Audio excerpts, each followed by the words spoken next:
असुर महाराज ज्ञानारी की, असुर महाराज ज्ञानारी की, असुर महाराज ज्ञानारी की, असुर महाराज ज्ञानारी की, असुर महाराज ज्ञानारी की। पिताश्री, आपने तो मुझे कहा कि आप मुझे ईश्वर के दर्शन करवाएंगे। देखो दकिनी, मेरा पुत्र वो देखने के लिए कितना उत्सुक है जो मैं उसे दिखाना चाहता हूं।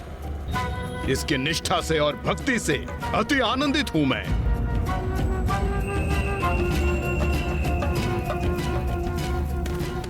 आओ पुत्र।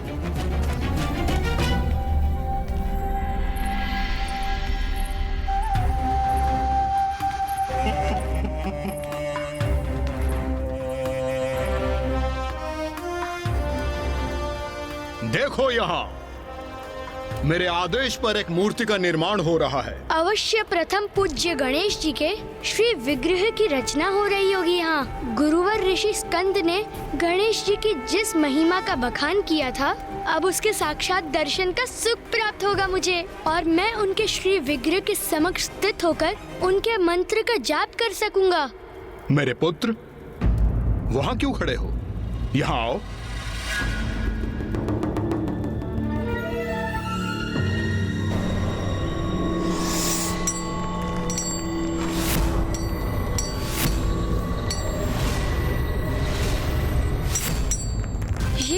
ये क्या है?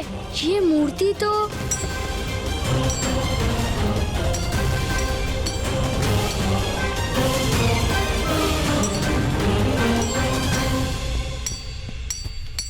कहो पुत्र, क्या विचार है तुम्हारा?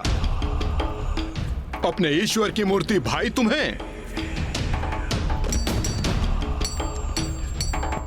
ईश्वर? किंतु ये तो ईश्वर नहीं है।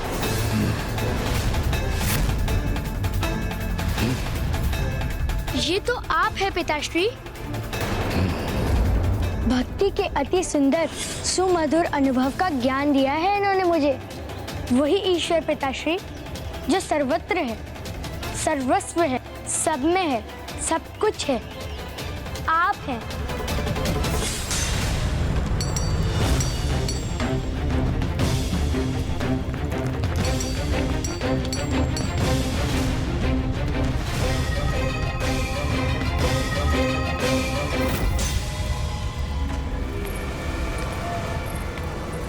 मैं ही तो हूँ ईश्वर। तुम्हारे गुरु ने भी तुम्हें नहीं बताया कि मैं कैलाश, ब्रह्मलोक, वैकुंठ, स्वर्गलोक सब पर विजय प्राप्त कर त्रिलोक का एकमात्र स्वामी हूँ। मैं ही एकमात्र ईश्वर हूँ और अब सब मेरी ही पूजा करेंगे, मेरा ही नाम जपेंगे। नमो ज्ञानार्य नमः। पिताश्री, आपने सर्वथा उचित कहा, किंतु ईश्वर केवल त्रिलोक के ही स्वामी नहीं, अपितु वे तो सर्वत्र हैं, अर्थात संसार के कण कण में स्थित है। वो पंचभूतों में है। वो ईश्वर जो आप में और मुझ में समाहित है, वो ईश्वर आप नहीं है पिताश्री। वो तो मेरे प्रभु परम ब्रह्मा गणेश जी हैं।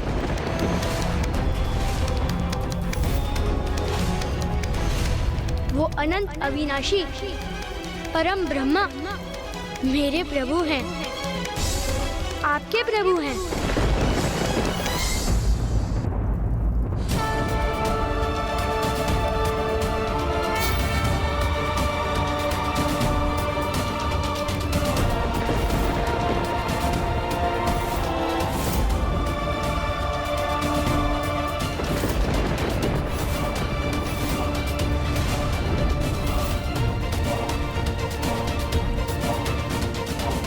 मेरा पुत्र गणेश को अपना ईश्वर बुला रहा है।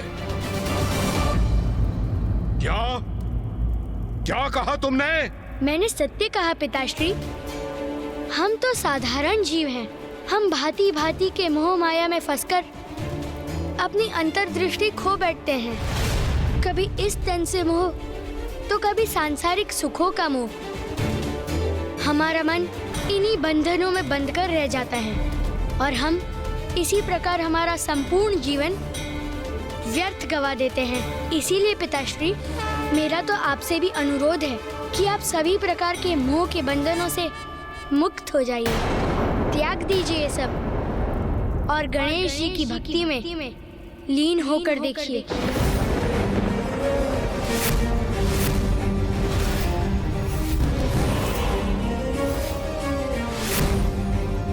पिताश्री, आप भी गणेश जी का नाम जपिए तो आपको भी उसी सुख और शांति का अनुभव होगा जो मुझे हो रहा है।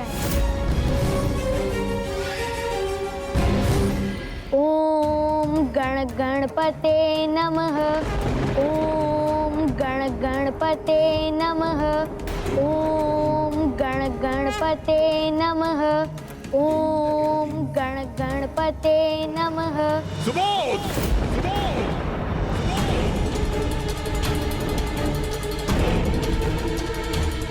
तुम्हारी इतनी धृष्टता कि मेरे ही समक्ष मेरे शत्रु का गुणगान कर रहे हो।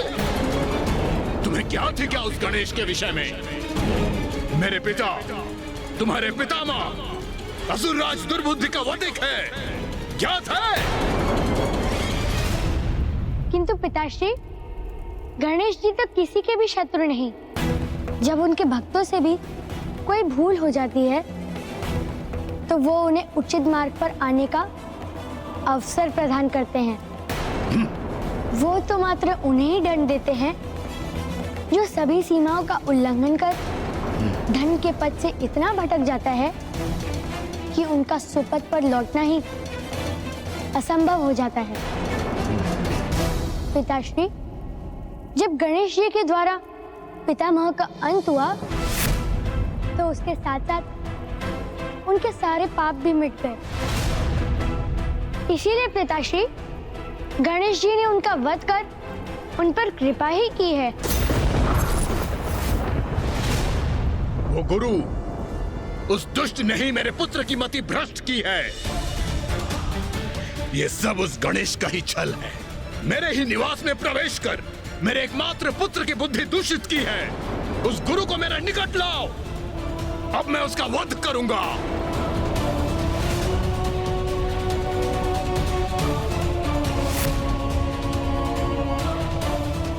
बहुत गुणगान कर रहे हो ना उस गणेश का।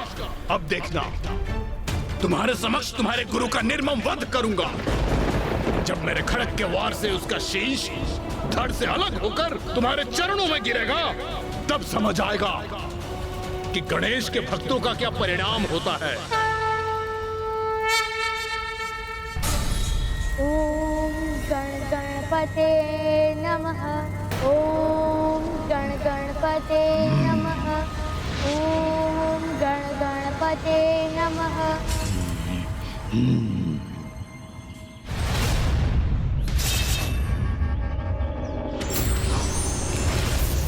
हे ऋषि, हे ढोंगी ऋषि, सुना नहीं तुमने?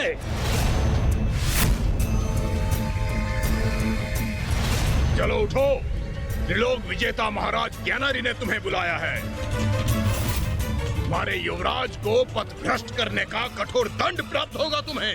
पद भ्रष्ट नहीं, तुम्हारे युवराज को सुपथ पर लाने का सुकार्य किया है मैंने। ये ढोंगी ऋषि ऐसे नहीं मानेगा। बांध लो इसे और खींच कर ले चलो असुर महाराज के पास।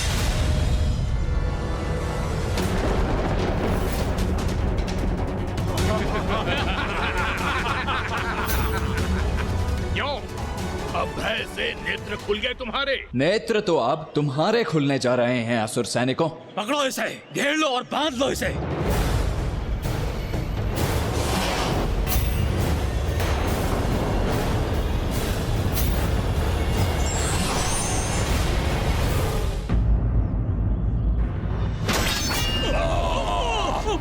अरे ये क्या?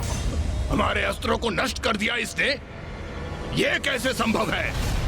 ये तो अवश्य कोई मायावी ऋषि है। मायावी नहीं, योद्धा ऋषि हूं मैं। असुरों, पकड़ लो इस दुष्ट ऋषि को।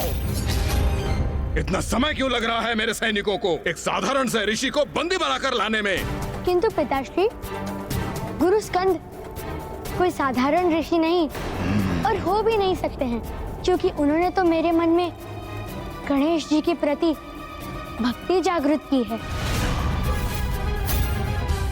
पुत्र सुबोध, कदाचित मैं तुम्हारे प्रति कठोर हो रहा हूं। मैं त्रिलोक विजय करने गया था और यहाँ तुम्हारी देखरेख के लिए ये थी तुम्हारी मूर्ख माँ, जो किसी अयोग्य गुरु को मार्ग से उठाकर तुम्हारा गुरु नियुक्त कर दिया। इसमें तुम्हारा कोई दोष नहीं है पुत्र। यही परिणाम होता है जब एक पुरुष त्रिलोक के भावी अधिपति की देखरेख का कार्यभार एक निर्बल नारी पर छोड़ दे। तुम्हारे पिता यहां नहीं थे। तुम्हें अपने मार्गदर्शन के लिए एक पुरुष की आवश्यकता थी और तुम्हें प्राप्त हुआ ये ऋषि। और तुमने अपनी अपरिपक्व बुद्धि से उसकी मिथ्या सीखों को स्वीकार कर लिया। एक बार ये ऋषि मेरे समक्ष प्रस्तुत हो जाए, फिर तुम्हें दिखा दूंगा कि ये ढोंगी है। फिर तुम्हारी बुद्धि पे पड़ी ये गणेश महिमा का मिथ्या आवरण स्वतः ही हट जाएगा। पिताश्री, मिथ्या आवरण तो अब तक मेरी बुद्धि पर था, जिसे गुरु स्कंद ने मिटाया। आप कृपा कर सुनिए मेरा निवेदन। उनके समक्ष जाकर उनका मार्गदर्शन प्राप्त कीजिए। उन्हें आपको अंधकार से प्रकाश की ओर ले जाने और आपके हृदय में ईश्वर और ईश्वर के प्रति भक्ति भाव जागृत करने का अवसर दीजिए।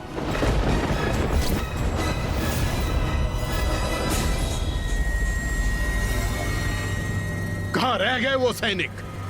मुझे वो ढोंगी ऋषि अभी इसी क्षण यहाँ चाहिए, मेरे समक्ष।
सैनिक इस अवस्था में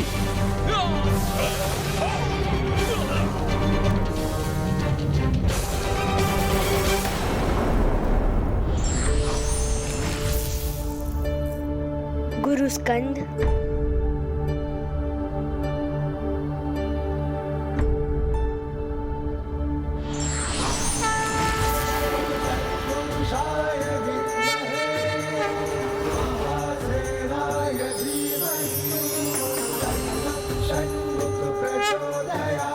वत्स सुबोध, मैं महादेव पुत्र कुमार कार्तिकेय हूँ, तुम्हारे प्रभु गणेश जी का अग्रज।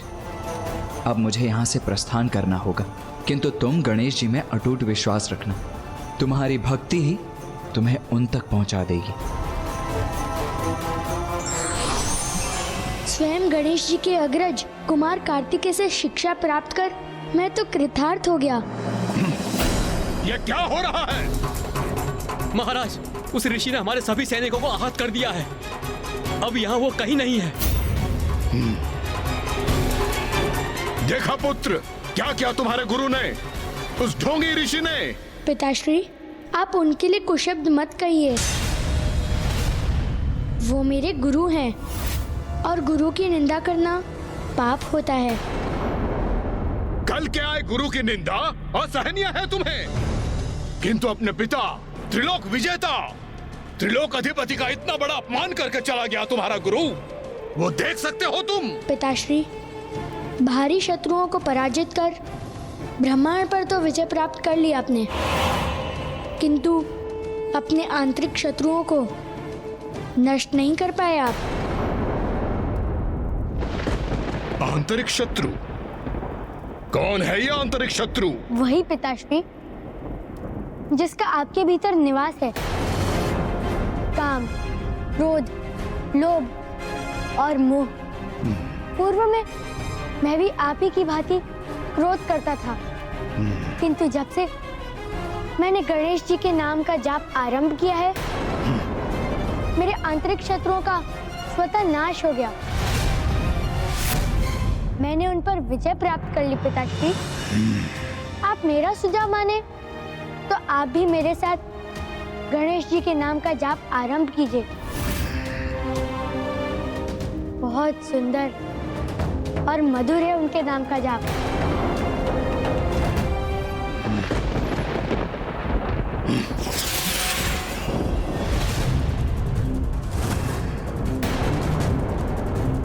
बस बहुत हुआ।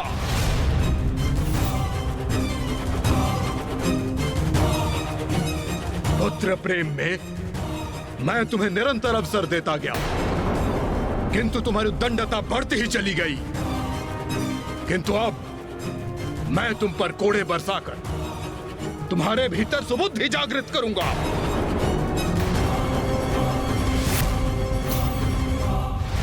ओम गण गणपते नमः। ओम गण गणपते नमः। ओम गण गणपते नमः।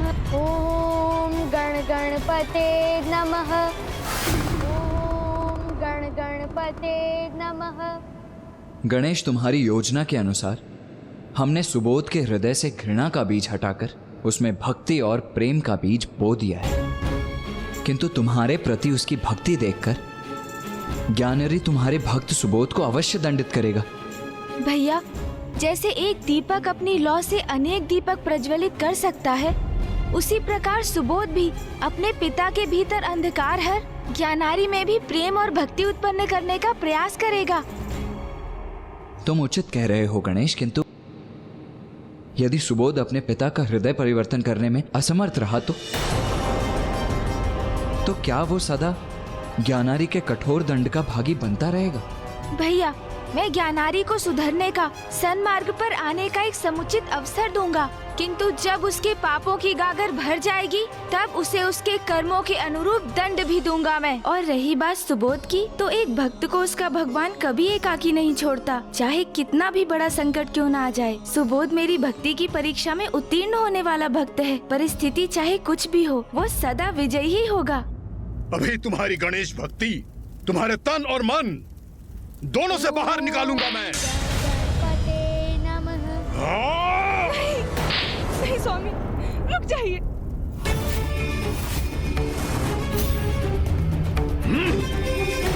माँ! प्राणेश्वर, रुक जाइए, दया कीजिए। सुबोध के लिए उस गुरु का चयन तुम्ही ने किया था ना। अब देखो देखो कैसा परिणाम हुआ है उसका। मेरा पुत्र मेरे ही समक्ष मेरे शत्रु का नाम जप रहा है। इस अपराध का दंड तुम दोनों पर कोड़े बरसा कर ही देना चाहिए मुझे। मुझसे बहुत बड़ा अपराध हुआ है स्वामी, उसके लिए मुझे क्षमा करें। जितना दंड देना चाहे दे दे मुझे, किंतु सुबोध मात्र एक बालक है, उसे ताड़ना मत दीजिए, उसे दंडित मत कीजिए स्वामी, मत कीजिए। करूंगा, अवश्य करूंगा, तुम दोनों को दंडित करूंगा मैं।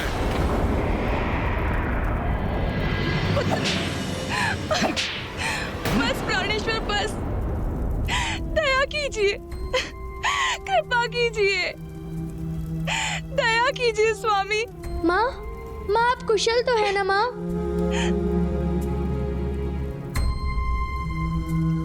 तुम पे प्रहार हो रहे हैं, फिर भी तुम मेरा कुशल पूछ रहे हो। किंतु तुम पे इतने प्रहार हुए, फिर भी तुम्हारे तन पर एक घाव भी नहीं हुआ। ये कैसी माया है पुत्र? माया नहीं माँ, ये तो भक्ति है, गणेश जी की भक्ति। और ये भक्ति मेरे कण कण में समा गई है माँ। अब मेरी चिंता मत कीजिए, मैं तो इस भक्ति से तृप्त हो गया। बस बंद करो अपना ये अनर्गल प्रलाप, मूर्ख बालक। क्या कहा तुमने? गणेश की भक्ति से तृप्त हो गए हो? तुम्हें तृप्त का अर्थ ज्ञात ही कहाँ है? तुम एक युवराज हो, मैंने तुम्हें सभी सुख सुविधाएं दी हैं। रेशम के बिछौने में विश्राम करते हो, उत्तम से उत्तम भोजन ग्रहण करते हो, भव्य राजमहल निवास स्थान है तुम्हारा, भोग विलास की सुविधाओं के मध्य गणेश का नाम जपना अत्यंत सरल है। किंतु यदि 2 दिवस कारावास के अंधकार में रहने पर विवश हो गए, जल और भोजन से रिक्त रहकर गणेश के नाम का जाप करोगे, तब बताना मुझे कि गणेश की भक्ति से कैसी तृप्ति का आभास होता है तुम्हें। बंदी बना लो इसे और फेंक दो इस बालक को कारावास में। जब तक ये मुझे ईश्वर स्वीकार ना करे, भोजन का एक और भी प्रस्तुत मत करना इसे। पिताश्री, मुझे आपका ये आदेश स्वीकार है।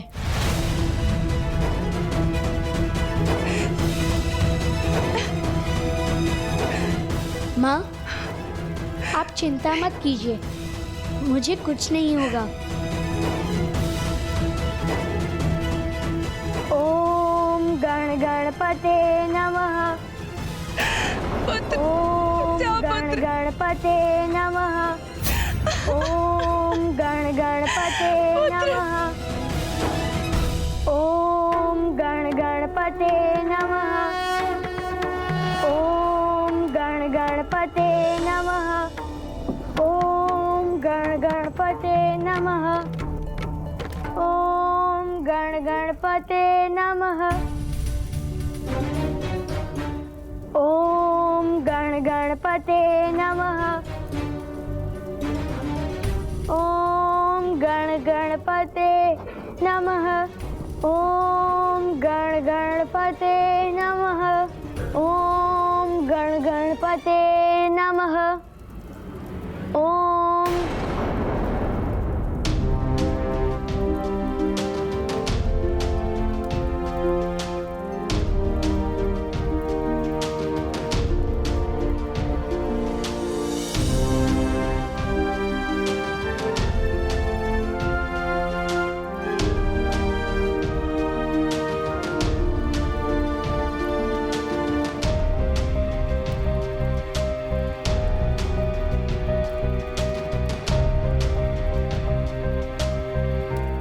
गणेश जी के नेत्रों में अद्भुत चमक है, उनके मस्तक पर शुभ्र कांति है और उनकी अति सुंदर सूंड भी है।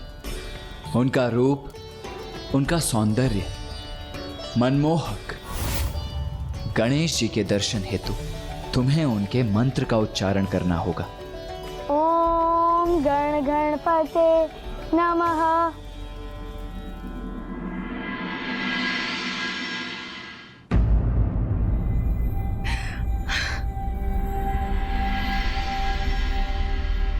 महारानी, अब भोर से रात्रि हो गई, आपने तनिक भी भोजन ग्रहण नहीं किया। अपने तन को इतना दंड क्यों दे रही हैं आप? अधिक नहीं तो एक और तो प्राप्त कीजिए। मेरे पुत्र को भोजन प्राप्त हुआ क्या? देवी, आपको तो ज्ञात है, ये महाराज का आदेश है कि युवराज सुबोध को। मैं भी तभी भोजन ग्रहण करूंगी जब मेरा पुत्र करेगा। ओम गण गणपते नमः। ओम गण गणपते नमः। ओम गण गणपते नमः। ओम गण गणपते नमः। पुत्र गणेश, तुम कुशल तो हो ना? क्या बात है पुत्र, तुमने तो भोजन का स्पर्श तक नहीं किया। माँ, मुझे आपसे एक प्रश्न पूछने की अनुमति है? हाँ पुत्र, अवश्य पूछो अपना प्रश्न। माँ, यदि आपको ये ज्ञात हो जाए कि आपका एक भक्त भूखा है, तो आप क्या करेंगी माँ? पुत्र गणेश, एक भक्त के लिए तो उसके भगवान ही उसके माता पिता के समान होते हैं, और माता पिता के होते हुए एक पुत्र भला भूखा कैसे रह सकता है? हाँ, उचित है माँ। माता के होते हुए कोई पुत्र भूखा रह ही नहीं सकता, और पुत्र के होते हुए भी माँ भूखी नहीं रह सकती। तो फिर आप मुझे भोजन कराइए ना माँ। अवश्य पुत्र, ये लो तुम्हारे प्रिय मोदक। आहा, प्रिय मोदक।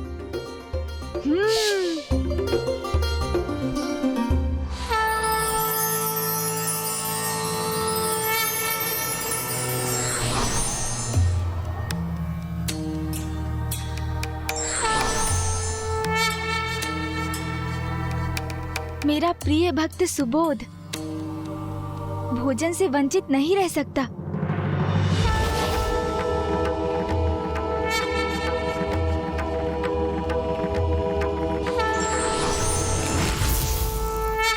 माँ,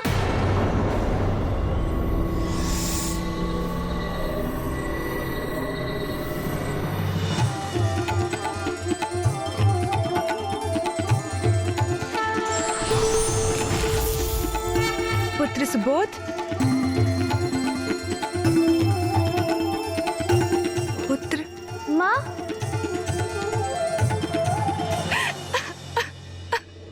मेरा सुबोध।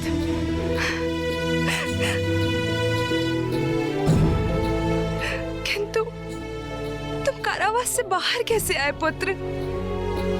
माँ, कारावास के रक्षक मेरे प्रति स्नेह की भावना रखते हैं और उन्होंने ही मुझे आपसे मिलने की अनुमति दी है। और माँ, उन्होंने मुझे ये भी बताया कि आपका तनिक भी भोजन ग्रहण नहीं किया है, इसीलिए मैं आपको भोजन खिलाने आया हूँ। आइए बैठिए।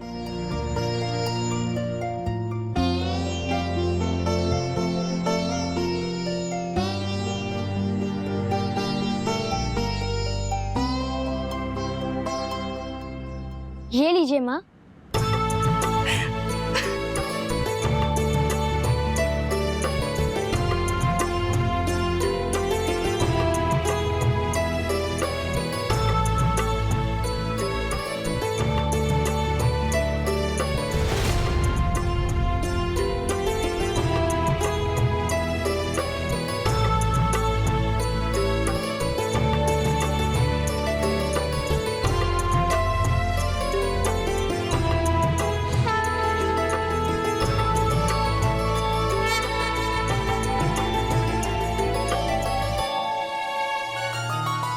ये लीजिए माँ, खाइए।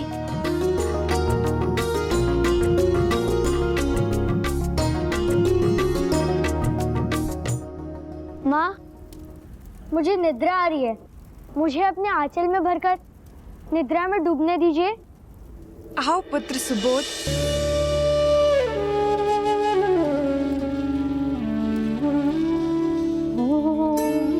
गणपते नमः।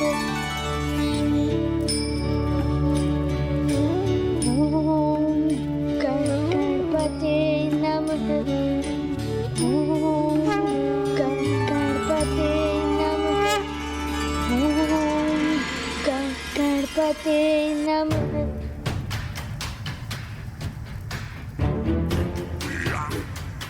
मिथ्यावरण तो अब तक मेरी बुद्धि पर था, जिसे गुरु स्कंद ने मिटाया।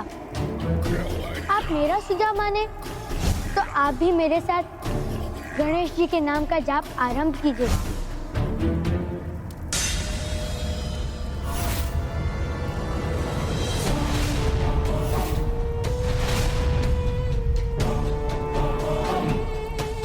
गणेश,